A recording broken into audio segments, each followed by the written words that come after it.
kali ini kita ketemu nih di episode pertama podcast Uraga yang akan membahas soal dunia digital marketing. Buat teman-teman yang mau belajar banyak soal digital marketing atau yang cuma mau jualan aja nih lewat sosial media atau platform digital yang lainnya, boleh banget cek podcast Uraga yang akan kita sering-sering upload setiap minggunya. Betul. Nah, Jadi nanti akan banyak sekali konten-konten mengenai media sosial dan update-update berita mengenai perkembangan dari sosial media yang paling terkini.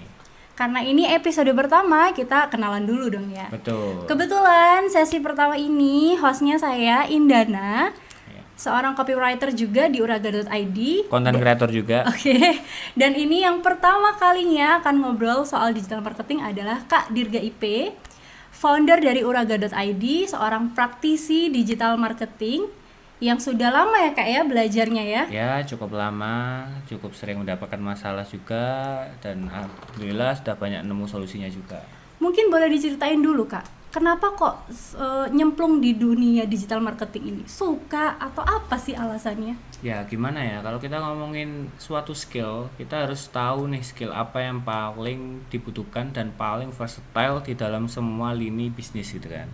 Nah, semua lini bisnis apapun itu, kalau nggak ada yang jualan, kalau nggak ada yang memasarkan, itu nothing, itu nggak akan berhasil. Karena sebagus apapun produk itu, kalau nggak ada yang menjual, itu akan menjadi suatu tantangan yang besar. Itu tidak akan sulit. Apalagi di era sekarang ya Kak ya. Betul, Orang betul. jualan dulu di toko gitu, Betul. nawarin pakai selebaran. Kalau sekarang di digital era sekarang tuh tantangannya apa sih Kak? Ya, tantangan utamanya adalah mungkin basic pemahaman mengenai proses panjang dalam digital marketing itu. Kadang-kadang orang-orang itu kebanyakan terlalu menginginkan hal yang instan. Kebanyakan mereka ingin langsung konversi. Kebanyakan mereka ngiklan, mereka langsung berharap langsung, kalau bisa saya ngiklan 20.000 saya dapatnya 5 juta kayak gitu. Jadi kan kayak gitu kan perlu proses yang panjang nih. Kita kalau ngomongin suatu branding itu prosesnya juga panjang, dari social proof, authority-nya, testimonial, proses brandingnya kayak gimana, lalu flow-nya ketika kita menjual suatu barang, websitenya, dan UI-nya, UX-nya dari sebuah tampilan kita ininya kayak gimana ya, pemesanan dari websitenya, lalu juga dari pokoknya banyak banget. Ini kayaknya Banyak banget. rumit ya Kak ya. Mungkin Lumayan. biar teman-teman yang dengerin episode pertama ini nggak bingung, kita mulai dari basicnya dulu nih Kak. Oke. Sebenarnya basic digital marketing itu gimana sih? Atau apa sih basicnya? Kalau basicnya itu yang penting apa ya, kalau basicnya ya, dasar-dasar yang kita perlu ketahui nih kalau kita ngomongin starting point untuk jualan. Pertama kita harus punyai kita identifikasi dulu nih channel-channel apa yang mungkin akan menjadi channel utama kita untuk jualan. Misal kita mau jualan di marketplace, misal kita mau jualan di media sosial, atau keduanya. Untuk mengidentifikasinya itu memang harus kita tahu nih jenis produk kita seperti apa. Contoh utama yang paling gampang itu adalah misal kita ngomongin jasa las gitu ya, jasa las gitu kan.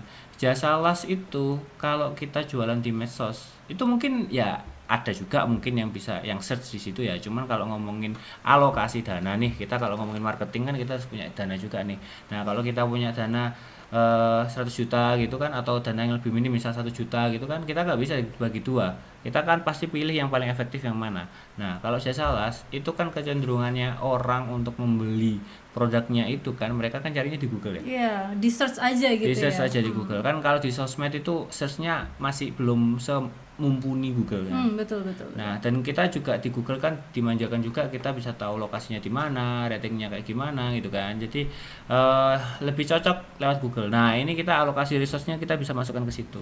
Jadi tergantung produk yang mau dijual tuh Betul, apa, cocok betul. nggak sama platformnya gitu ya. Betul, kita harus tahu sendiri karakteristik masing-masing platform, karena banyak sekali karakteristik yang berbeda-beda. Misalnya kita ngomongin TikTok nih, TikTok juga video produk-produknya itu ya beda banget. Kita kalau ngomongin produk di TikTok sama cara jualan di TikTok sama cara jualan di Shopee itu beda banget. Kalau kita ngomongin TikTok, kita harus benar-benar menyentuh emosinya. Kita ngomongin videonya bagus, menjelaskan, dan sangat benar-benar kayak gini ya, kayak gitu kan. Secara experience itu kayak kita melihat ini barangnya jadinya kayak gini.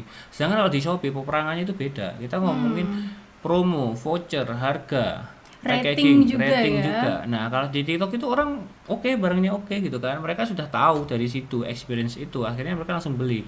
Kalau Mbak Indana sendiri kalau misal beli di TikTok kayak gimana? Behaviornya merasa seperti apa? Kadang kalau aku lagi scroll TikTok, terus ada klik keranjang kuning tuh, lihat videonya dulu kayak, wah menarik nih, kayaknya aku butuh nih gitu. Langsung diklik masuk ke TikTok Shop, langsung transfer pakai OVO, udah selesai. Nah, Nice. begitu pemirsa. Jadi kayak kita banyak sekali behavior yang mungkin kita kurang sadari gitu kan. Kalau itu ternyata ya ada gitu di masing-masing benak manusia gitu kan. Dan kita harus sadari juga masing-masing itu punya karakteristik dan kita harus berusaha versatile gitu kan, mengikuti zaman dan mengikuti polanya gitu kan.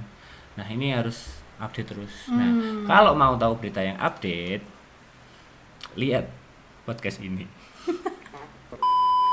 Kok langsung ditutup, Pak? Iya, enggak juga, enggak kayak gitu. Ini kan cuma jargon aja. Oh, oke. Ini kan jargonnya. Oke, jadi tanpa kita sadari, digital marketing itu juga mengubah behavior orang-orang ya dalam Betul. berbelanja. Betul, betul, betul. Jadi apakah sebenarnya digital marketer itu tugasnya mengubah behavior manusia atau gimana? Ya, kalau kita ngomongin perjalanan customer ya di era digital sekarang itu ada 3, awareness, consideration, sama conversion. Nah, ini kita harus menyadari bahwa audiens kita itu masih di mana. Misal kalian jualan minuman oksigen misalnya, minuman yang ada ya Kadar oksigennya kadar oksigen tinggi tinggi gitu, misalnya. ya. Nah, itu apa itu gitu kan? Apa itu? Nah, kalau orang-orang masih bingung dan mereka masih belum familiar, berarti orang-orang masih di tahap awareness. Nah, kalau masih di tahap awareness, ya kita nggak bisa berharap langsung ke sales gitu kan. Ada tahapan-tahapan funnelingnya yang harus kita lewati satu persatu gitu kan. Jadi nanti misalnya kita masih baru launching produk, oke, berarti fokus ke awareness. Oke, ternyata sudah lumayan nih, kita sudah nge-reach berapa ratus ribu orang, kita sudah nge-reach berapa juta orang misalnya, kita sudah banyak orang yang tahu dan kita sudah melakukannya selama berbulan-bulan misalnya. Oh, ini sudah mulai waktunya kita untuk masuk ke level berikutnya. Nah, kita masuk ke consideration, kita membanding ini kegunaannya apa nih, Menimbang-nimbang gitu ya. buat orang itu langsung ingin membeli pada saat itu juga gitu kan.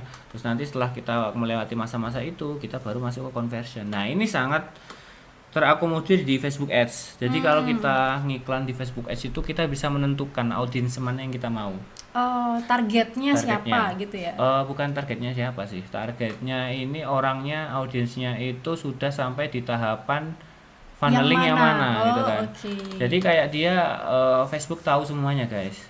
Facebook tahu semuanya pemirsa. Dia tahu profil kita, dia tahu keinginan kita, dia tahu behavior kita.